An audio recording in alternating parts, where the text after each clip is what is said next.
Kalau ada mana-mana money lender ataupun credit community yang claim dia bukan Along, tapi bila pinjaman dah lulus, dia nak tahan kat bank ATM. Itu dah confirm Along ya.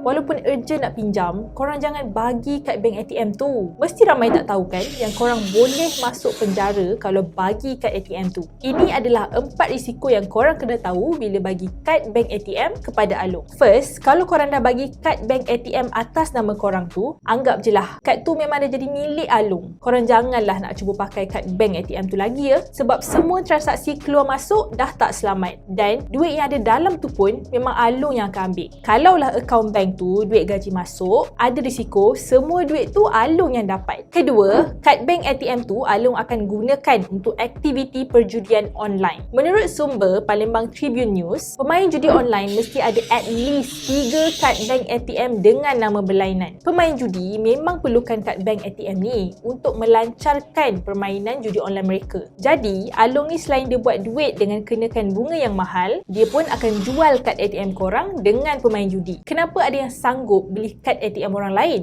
Sebab operator judi online yang tak berlesen ni mengelak dari dijejaki pihak-pihak berkuasa dengan menggunakan akaun-akaun bank milik orang lain. So tak mustahil operator judi online ni juga sebenarnya buat kerja tepi-tepi jadi Along untuk bagi pinjam duit. Ketiga, kalau dah terjebak dengan pinjaman Along, ada risiko masuk penjara maksimum 2 tahun ataupun denda RM20,000 ataupun kedua-duanya sekali jika disabit kesalahan. Ini salah satu kesan buat pinjaman dengan Along yang masih ramai tak tahu. Dah terang-terang Along ni menjalankan aktiviti pemberi pinjam wang tanpa lesen dan memang tak akan ikut peraturan dalam Akta Pemberi Pinjam Wang 1951. Jadi, semua aktiviti diorang ni memang tak sah. Kalau korang bagi juga kad ATM tu dan kad tu digunakan oleh Along untuk aktiviti jenayah ataupun haram, korang pun boleh disabitkan kesalahan tau sebab membantu kegiatan Along. Keempat, bila korang dah bagi details akaun bank, memang ada risiko untuk digunakan sebagai akaun keldai. Sebab korang dah tak tahu apa Along akan buat lepas tu. Jadi, kalau dia nak bagi kad tu kepada orang lain pun boleh. Siapa yang seronok bila korang bagi kad bank ATM ni? Of course lah,